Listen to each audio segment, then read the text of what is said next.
का राज कर रहे हैं बड़ी धूमधाम से। कितना बड़ा पहाड़ था सत्य का, लेकिन सभी को महाराज हरिश्चंद्र ने इतनी बड़ी परीक्षा में पास हो गए। श्री सुखदेव जी समझा रहे हैं राजन परीक्षित, इन्हीं महाराज हरिश्चंद्र के रोहतास हुए, रोहतास के हरित हुए, हरित के चंप हुए, चंप के विजय हुए, विजय के रूरक हुए और रूरक के ब्रक हुए और ब्रक के बाहुक और बाहुक के महाराज सगर हुए और महाराज सगर के असमंजस हुए हैं, असमंजस के अंशुमान जी हुए हैं और अंशुमान जी के दिलीप हुए और दिलीप के भागीरथ हुए, भागीरथ के सहोत्र हुए, सहोत्र के सुरती हुए, नाभाग अम्बरीश, सिंधुदीप, अजतव, ऋतुवरण, सर्वकाम, सुदास और सौदास। असमंक इनके हुए मूलक, मूलक का दूसरा नाम था नारी कवच और इनके हुए महाराज दशरथ। अब आप लोग ये समझ रहे होंगे कि ये दशरथ कैसे, ये जो राम लखन के पिता थे दशरथ, इन दशरथ की 7 पीढ़ी पीछे ये दशरथ जी थे। 2 दशरथ हैं, इनके हुए दशरथ, इन्हीं दशरथ के हुए इलबिल, इलबिल के खिटवाऊ और खिटवाऊ के हुए धीरबाऊ और धीरबाऊ के हुए रघु और रघु के हुए अज और अज के हुए महाराज दशरथ। इन महाराज दशरथ के राम, लक्ष्मण, भरत और शत्रुघ्न। बोलिए गोविंद भगवान की जय। प्रसंग थोड़ा सा चलता है सीता मैया के विवाह के लिए।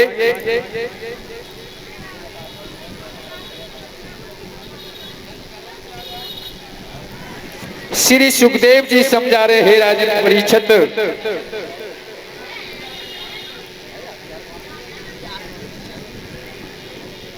जिस वक्त महाराज दशरथ के 4था वन व्यतीत हो गया, संतान नहीं हुई, तो मैया कौशल्या ने महाराज दशरथ को बैठा लिया और कहने लगी, महाराज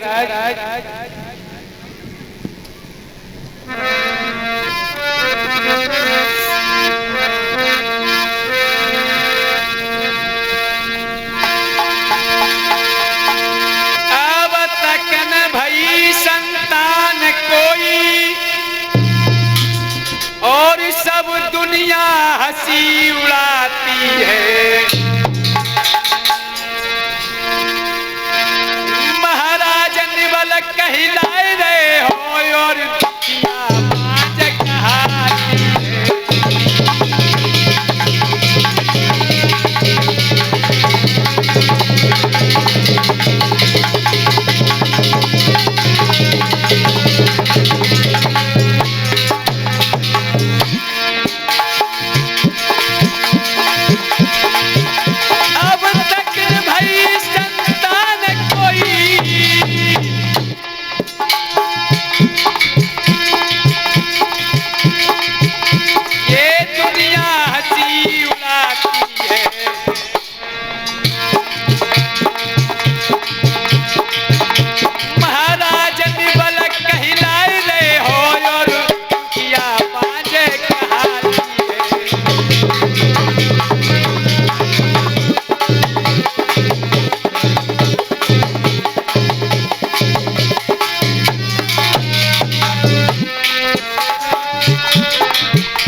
महाराज मैं पड़ोस में जिस समय बैठती हूँ, कोई तो तुम्हें निवल बताता है और कोई मुझे बांझ बताती है, इसलिए कोई उपाय ऐसा करो और ऐसा करो तुम गुरु जी के पास चले जाओ।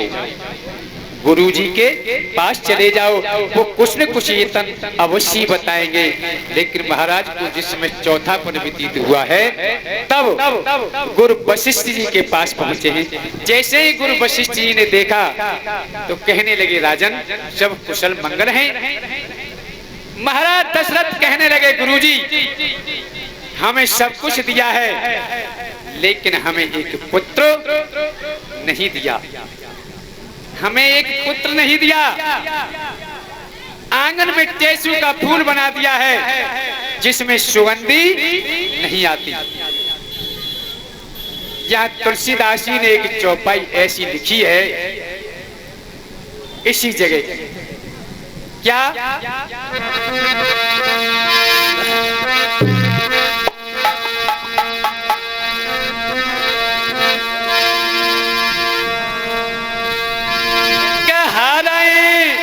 शिष्य धन तो खन हराई,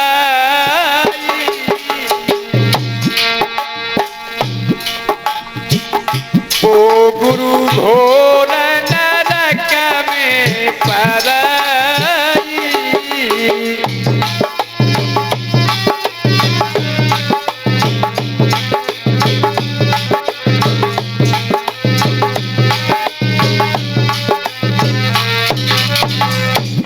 हरई शिष्य धन दुखन हरई, सो गुरु घोर नरक में परई। जो गुरु शिष्य के धन को हड़पता है, भोजन करता है, दक्षिणा लेता है, और वो गुरु उस शिष्य के दुख को दूर न कर सके तो प्रभु घोर नरक का वासी होता है। गुरु वशिष्ठ जी ने कह दिया, राजन तुम पुत्र यष्ट यज्ञ करो, और जब तुम पुत्र यष्ट यज्ञ करोगे तो तुम्हारे अवश्य ही वंश चल जाएगा। गुरु वशिष्ठ के कहने पर विश्वामित्र महाराज दशरथ ने पुत्र यष्ट यज्ञ की है। यज्ञ 3 प्रकार की आई है शास्त्र में। एक तो होती है पुत्र की कामनाओं की यज्ञ, और दूसरी होती है निस्वार्थ यज्ञ, इसका कोई स्वार्थ का हेतु न हो, और तीसरी होती है राजसूय यज्ञ। राजसूय यज्ञ का मतलब है कि पैसा की कोई कमी नहीं है। एक व्यास को खरीद करके बैठा दिया, उन्हें कोई मतलब ना कथा सुनवे थे, उसको तो खरीद लिया, उसे तो बोलना है, कहता रहेगा, वो तो सुनाने का काम है, उसका सुनाएगा। तो वो होते राजसूय यज्ञ, जैसे पैसा के बलते ब्याज को खरीद लाए, टेंट लगवा दो, सारी व्यवस्थाएं बनवा दी, लेकिन उनको धर्म देना है कि हम कथा सुन रहे, कथा से उनका कोई लगाव नहीं। वो होती है राजसूय यज्ञ। बोलिए गोविंद भगवान की जय। पुत्र यष्ट कराई गई साहब महाराज दशरथ ने श्रृंगी ऋषि के द्वारा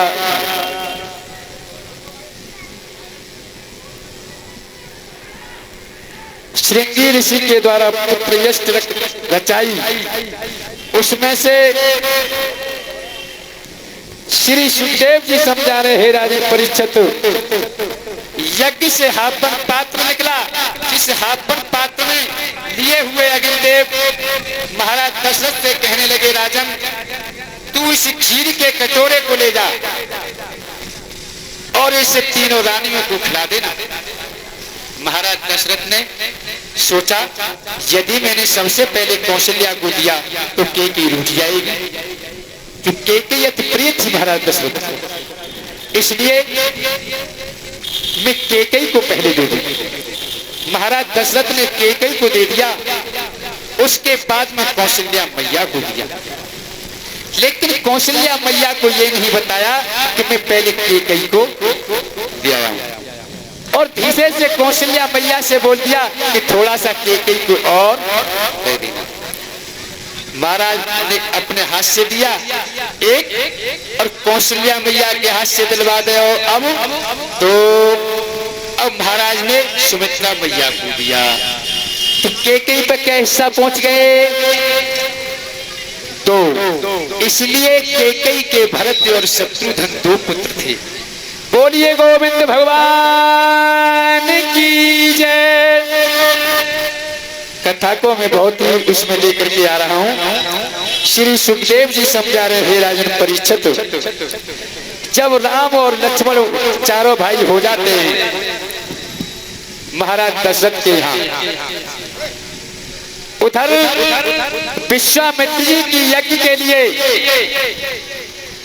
जब राक्षस उपद्रव करते हैं तो विश्वामित्र जो है राम और लक्ष्मण को मांगने के लिए आते हैं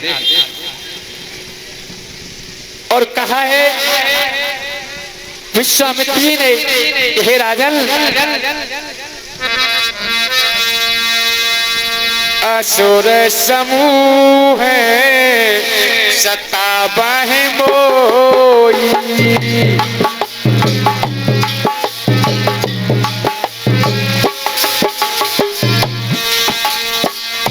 मैं आयो न पहचान तो ही,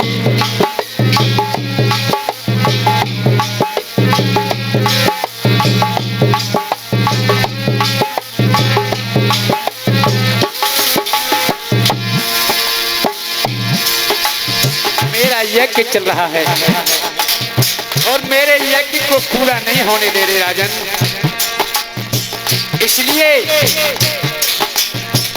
अनुज समेत देव रघुनाथा,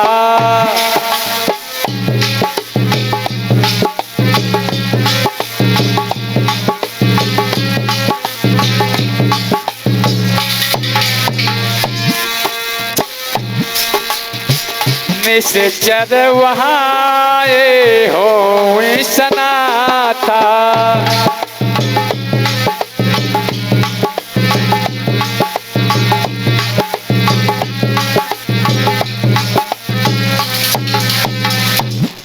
जब महाराज दशरथ से विश्वामित्र जी ने मांग कर दी कि अनुज समेत देव रघुनाथा, तो महाराज दशरथ का हृदय कांप गया।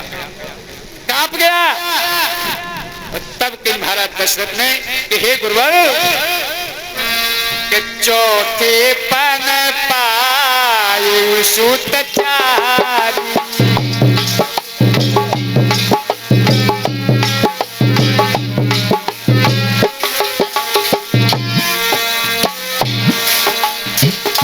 चौथे पन पाए सुत चारी,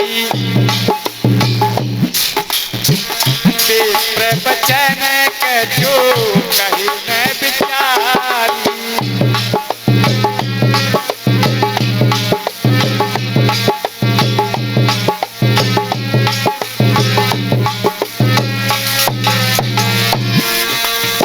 अपने चौथे पन में तो मुझे ये प्राप्त हुए हैं और फिर भी तुम इसने मांगने के लिए आ गए हैं?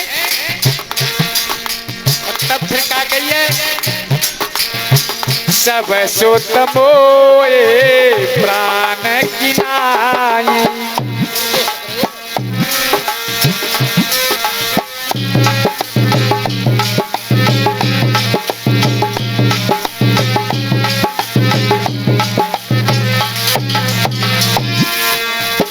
सब सुत मोए प्राण की नाई, राम देव तनय बनती गुसाई,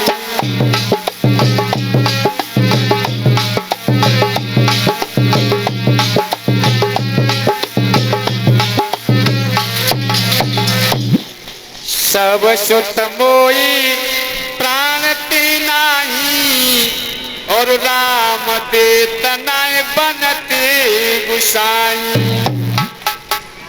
महाराज दशरथ कह रहे कि मुझे राम को देने में नहीं आ रहा है। क्यों नहीं आ रहा?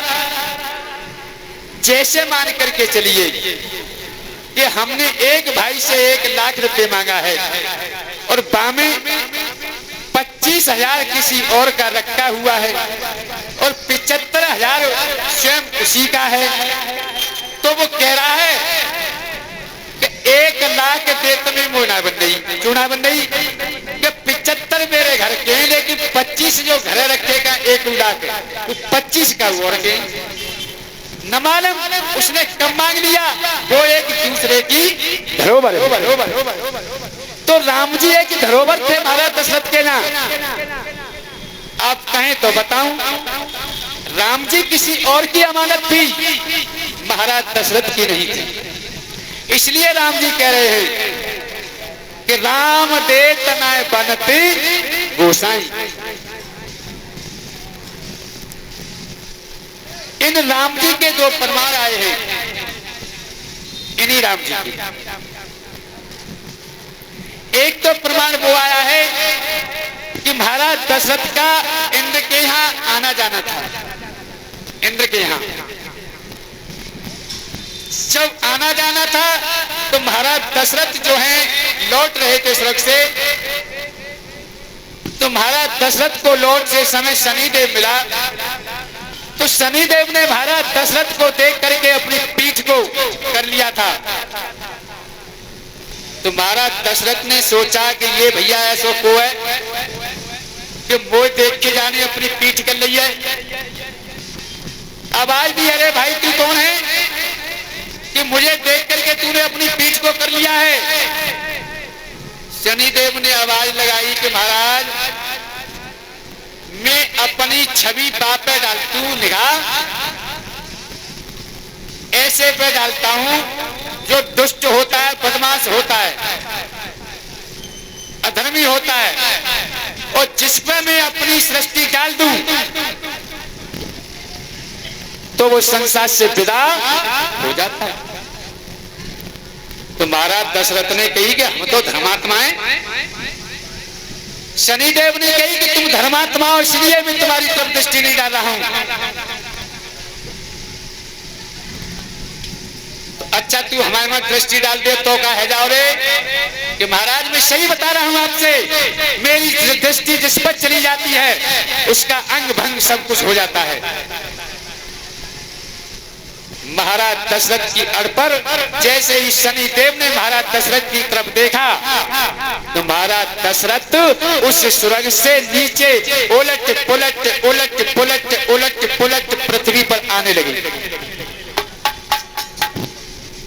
वहां ये जटायु निकल करके जा रहा था और इसे जटायु ने देखा ये जीव जो है इस तरह से उलट पुलटता हुआ जा रहा है, और जब ये पृथ्वी पर गिरेगा तो जाको हर दिन को सुरमा बन जाओ। उसी वक्त जटायु ने महाराज दशरथ को अपने पंजों में फंसा लिया। जब पंजों में फंसा लिया और धीरे धीरे उड़ान लेता हुआ महाराज दशरथ को पृथ्वी पर उतार के रख दिया। जब महाराज दशरथ की मूर्छा जगी, महाराज दशरथ ने देखा तो कहने लगे जटायु आप, महाराज आप इस तरह से उल्टते पलटते आ रहे थे, मैंने सोचा कि जब ये पृथ्वी पर गिरेंगे तो उनका क्या हाल होगा, तो इसलिए मैं आपको अपने पंजों में दबा करके यहाँ तक ले आया चुका हूँ। तब महाराज दशरथ ने कही कि जटायु तू मुझसे वरदान मांग ले, मैं अयोध्या का राजा हूं, तू जो मांगेगा मैं वही तुझे दे दूंगा। तो जटायु ने कहा महाराज आपके उस समय महाराज दशरथ पर कोई संतान नहीं थी, आपके जो प्रथम पुत्र होगा मैं सिर्फ ये चाहता हूं कि हर इंसान की ये चौंस है कि अंतिम दाग लगाने वाला मेरा एक मुझे मिल जाए। तो मेरा बस यही मन बन गया है कि प्रथम जो बालक तुम्हारे हो उसे आप मुझे दे देना और मेरा अंतिम संस्कार वो कर देगा। बोलिए गोविंद भगवान की। तो ये धरोहर राम जी जो हथिकाए जटायु की रखी हुई है। दूसरा प्रमाण और मिला है, समय कम है। बोलिए गोविंद भगवान की जय। उसी प्रसंग पर आ जाइए।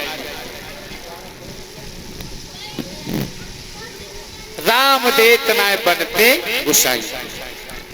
गुरु वशिष्ठ जी आ गए और गुरु वशिष्ठ जी ने कहा राजन, अरे आप नहीं जानते हैं क्या? अरे और भी तो कार्य करना है, इनकी शादी वादी भी तो करनी है, दे दो। विश्वामित्र जी को राम और लक्ष्मण को दे दिया गया। बोलिए गोविंद भगवान की जय। समय बहुत थोड़ा है। गुरु विश्वामित्र राम और लक्ष्मण को लेके दंडक वन में गए। सबसे पहले भगवान राम ने ताड़का का उद्धार किया। असुर स्वभाव ताड़का मारी। यहाँ से भगवान ने लीला प्रारंभ की है। वहां से आगे बढ़े हैं तो आगे एक निर्जन वन था। उस निर्जन वन में कुछ नहीं था, एक शिला दिखाई दी है। एक जब शिला दिखाई दी तो भगवान ने पूछा कि हे गुरुवर, ये शिला जो दिखाई दे रही है ये क्या है? तो गुरु विश्वामित्र जी ने कहा, लला जी हाँ कि जी वो है कि एक बार जो गौतम है, गौतम की स्त्री अहिल्या थी।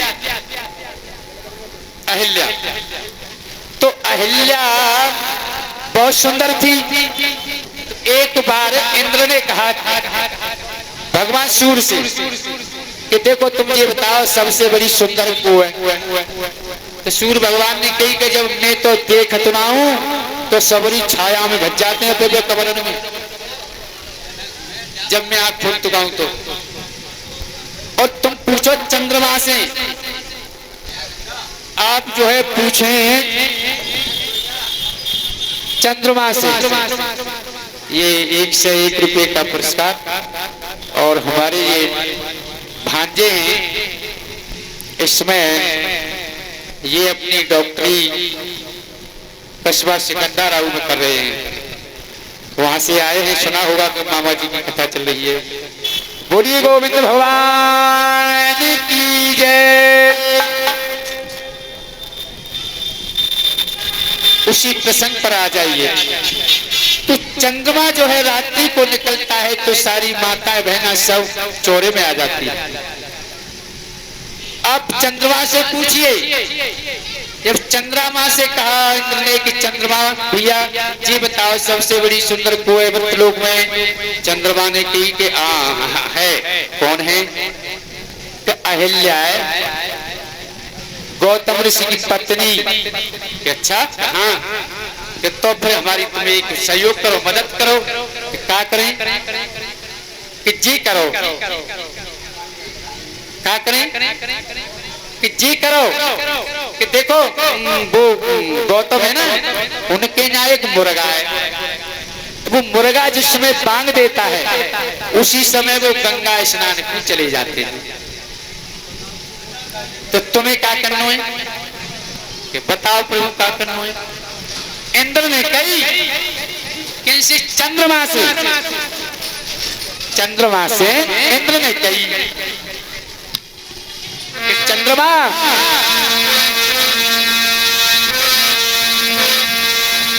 कि तुम मुर्गा बन जाना,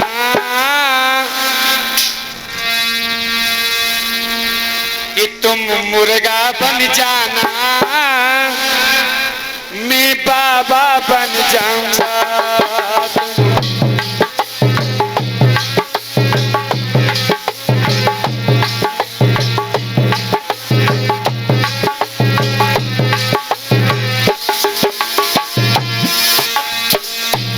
चंद्रमा से कही तुम मुर्गा बन जाना, मैं बाबा बन जाऊंगा। तुम पागल भाई देना, मैं छल करके आऊंगा।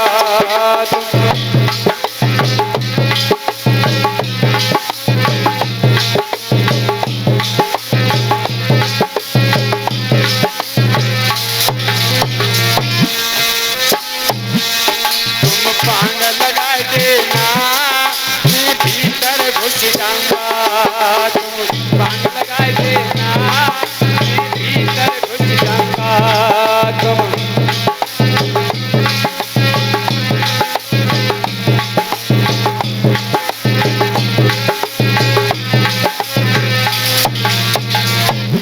चंद्रमा से गई और चंद्रमा मुर्गा बन करके और गौतम ऋषि के दरवाजे पर पहुंच गया। और इंद्र बाबा कैसे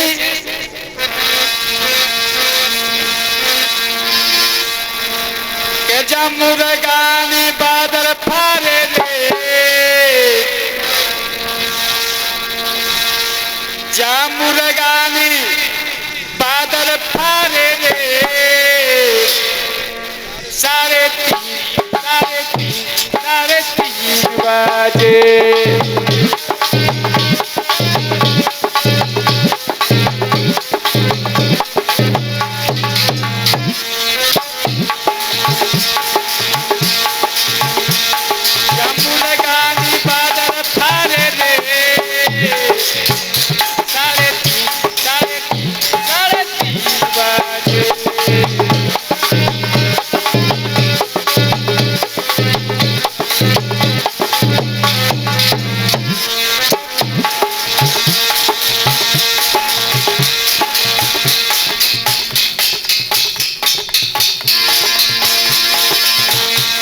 और 3 बजे बोला था मुर्गा बेईमान,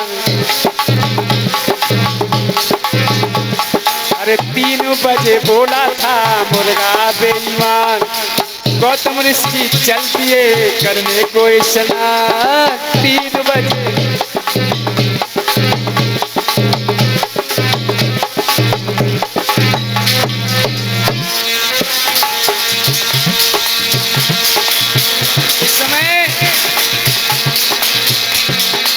गौतम गंगा में प्रवेश भय,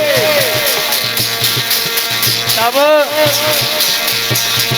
और गंगा उनसे बोली थी घर अपने कूद जाओ जी।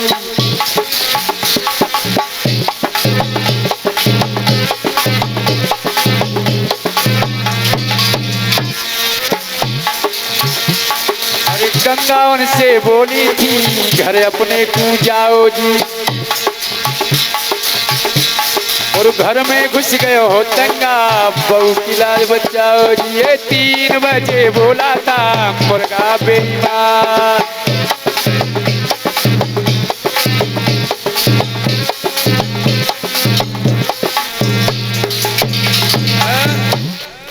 उसी समय गौतम ऋषि गंगा से निकल करके चले हैं, धोती को निचोड़ करके अपने कंधे पर डाला है।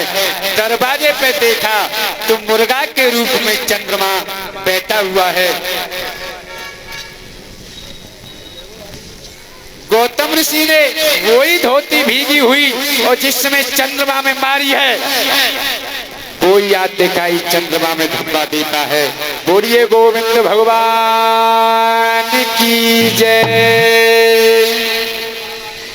भगवान राम ने बता दिया, राम को बताया है।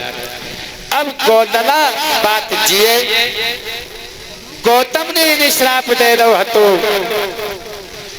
कि तुमने छल किया है मेरे साथ में, मैं तुम्हें श्राप देता हूं तो तुम पत्थर है जाओ। तो लला जी बेई पत्थर है गई अहिल्या। तो के बात जी ज्यादा पीछे पड़ गई तो उन्हें नो कही कि त्रेता में भगवान राम का अवतार होगा, अवतार होगा जब तुम्हारा उद्धार होगा उनके चरण लगते हुए।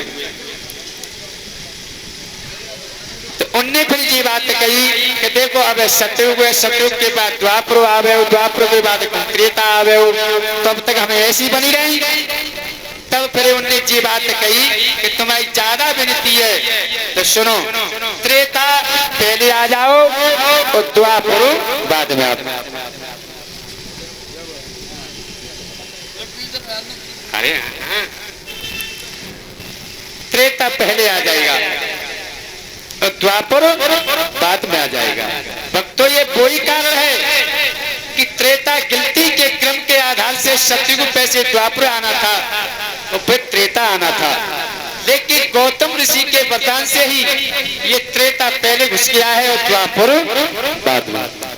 बोलिए गोविंद भगवान की जय। एक छोटा सो हरि कीर्तन बोले ऐसे सूता से परे तो है। बोलिए गोविंद भगवान की जय। ना बोले ताई में